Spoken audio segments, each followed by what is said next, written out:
네, 오늘도 주님을 바라보시는 귀한 날이 되시기 바라겠습니다. 오늘 말씀은 고린도전서 12장 28절에서 31절 말씀입니다.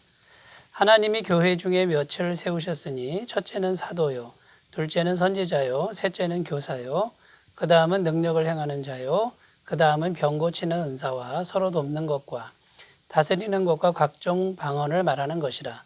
다 사도이겠느냐, 다 선지자이겠느냐, 다 교사이겠느냐, 다 능력을 행하는 자이겠느냐, 다 병 고치는 은사를 가진 자이겠느냐, 다 방언을 말하는 자이겠느냐, 다 통역하는 자이겠느냐. 너희는 더욱 큰 은사를 사모하라. 내가 또한 가장 좋은 길을 너희에게 보이리라. 아멘. 네, 오늘 말씀 28절에 보면 하나님이 교회 중에 몇을 세우셨으니 이렇게 기록합니다. 자, 교회 중에 세운 것이 있다는 겁니다. 그래서 그 교회 중에 세운 것을 직분이라고 이렇게 말을 하죠. 교회 직분을 세우셨는데 그 직분을 어떻게 세웠냐면 성령님의 은사, 성령의 은사에 따라서 직분을 세웠다라는 것입니다. 그래서 28절에 보면은요, 그 직분이 이렇게 나오는데 첫째는 사도요, 둘째는 선지자요, 셋째는 교사요, 다음은 능력 행하는 자요, 병 고치는 은사와 서로 돕는 것과 다스리는 것과 각종 방언을 말하는 것이다. 자, 이렇게 성령의 은사에 따라서 교회의 직분을 세웠다라고 설명을 하고 있는 것입니다. 그래서 그 직분이 다양하다는 것을 지금 알 수 있고요. 근데 이제 그 직분을 잘 보시면 사도와 선지자와 교사 이런 직분들은 같은 맥락입니다. 가르치는 은사, 성령님이 가르치는 은사를 주셔서 세워진 직분이고요. 능력 행함과 병 고치는 것이 나오는데 이것은 봉사의 은사라고 할 수 있습니다. 그 다음에 서로 돕는 것과 다스리는 것은 행정의 은사, 행정적인 것을 잘하는 그런 사람들이 따로 있죠. 이것은 성령님께서 그 행정의 은사를 주셨기 때문이고 또 오랜 시간 그 행정 쪽에 경험을 쌓도록 인도하신 결과라는 것입니다. 또 각종 방언을 말하는 것이다 이렇게 되어 있는데 이 방언은 교통의 은사라고 합니다. 하나님의 영과 사람의 영이 교통해서 하나님의 뜻을 분별하는 이제 그런 은사가 각종 방언을 말하는 것이죠. 그래서 성령의 은사에 따라서 교회 직분을 세웠는데 이렇게 다양하게 나타난다는 겁니다. 이렇게 다양한 은사와 다양한 직분이 있다라고 하는 것은 참으로 은혜로운 일입니다. 하나님 은혜가 풍성하다 이것을 말해주고 있는 것이죠. 그런데 여기서 우리가 꼭 유념해야 할 것이 뭐냐면 이렇게 다양한 직분과 다양한 은사가 나타나는데 이것은 다 한 분 성령님이 다 나누어 주시는 것이라 이것을 잊지 말아야 된다는 것입니다. 그래서 이 다양한 직분은 다양하기 때문에 자기 마음대로 하는 게 아니라 다양하지만 한 분 성령님께 순종하고 복종하는 이것이 정말 중요하다라는 것이죠. 그렇게 될 때만이 이런 직분과 은사는 교회 공동체를 위해서 아름답게 쓰임받을 수 있습니다. 만약에 성령님께 복종하지 않고 자기 뜻대로 이 은사를 사용하거나 직분을 감당한다 그러면 교회가 혼란이 옵니다. 또 무질서해지게 될 수밖에 없는 것이죠. 그래서 이제 오늘 말씀에 이제 교회의 직분에 대해서 이렇게 설명해 주고 있는데 좀 더 자세히 우리가 살펴봄으로써 은혜를 나누겠습니다. 자, 교회 직분에 대해서 우리가 생각할 것. 첫 번째는요, 교회 직분은 계급이 아니라 섬김이라는 것입니다. 초대교회 당시의 교회 직분은 철저하게 성령의 은사에 따라서 사람이 세워졌습니다. 오늘날에는 이제 그렇게 잘 안 되죠. 사람이 투표를 해서 표가 많이 나오면 항존직이 되고 또 장로님, 권사님이 되는 이제 이런 구조가 일반적인데요.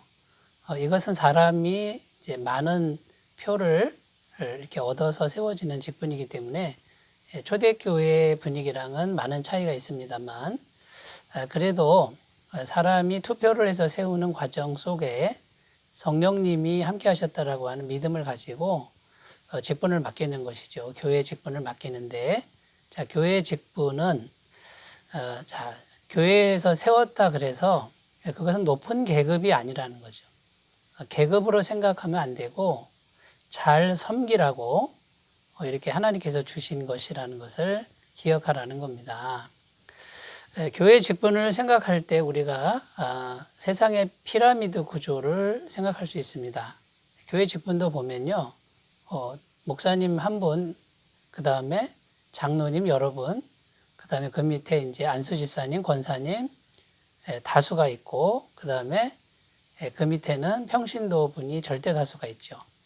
그러니까 세상의 피라미드 구조와 차이가 없는 것처럼 보입니다만, 그리고 세상에서는 철저히 계급에 의한 구조죠. 그리고 상명하달, 명령에 의해서 움직이는 이제 그런 구조라고 할 수 있습니다. 그런데 교회에서는 그렇게 하면 안 된다라는 것이죠. 교회 직분의 정신은 계급이 아니라 섬김이라는 것입니다.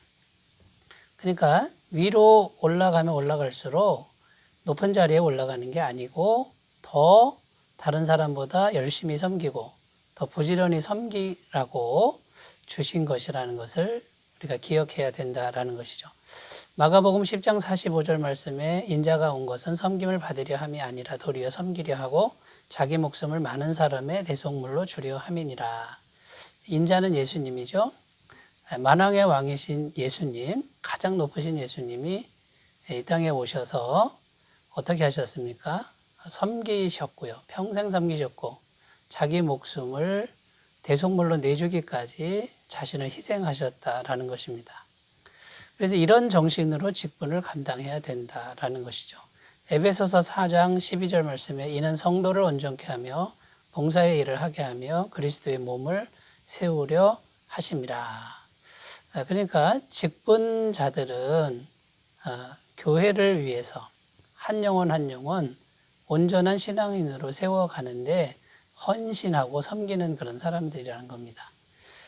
자, 그래서 이제 이렇게 교회 직분은 계급으로 절대로 생각하면 안 되고 섬기는 태도로 해야 됩니다. 그렇게 해도요, 교회 내에서는 자연스럽게 계급이라는 게 이렇게 생길 수밖에 없는데 어쨌든 존경하고 말을 따르는 그런 관계가 형성될 수밖에 없습니다.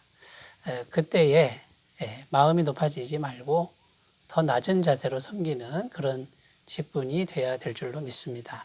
가끔 교회 내에서 직분을 받으면 갑자기 무례해지고 또 교만해지는 그런 사람들을 볼 수 있는데 안타까운 일들이죠. 자, 그러면 이제 어떤 태도를 가져야 됩니까? 첫 번째는 성령님께 대한 종의 자세를 잊지 않아야 되는 것이죠. 두 번째는 특권이 있는 직분이죠. 직분은 특권인데 섬기는 직분이라는 걸 잊지 않아야 되고요.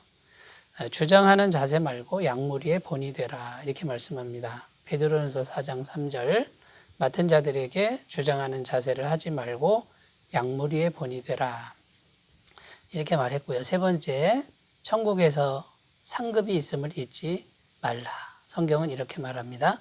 히브리서 6장 10절 하나님이 불의치 아니하사 너희 행위와 그의 이름을 위하여 나타낸 사랑으로 이미 성도를 섬긴 것과 이제도 섬기는 것을 잊어버리지 아니하시느니라. 하나님이 다 기억하신다고 말씀하고 있습니다.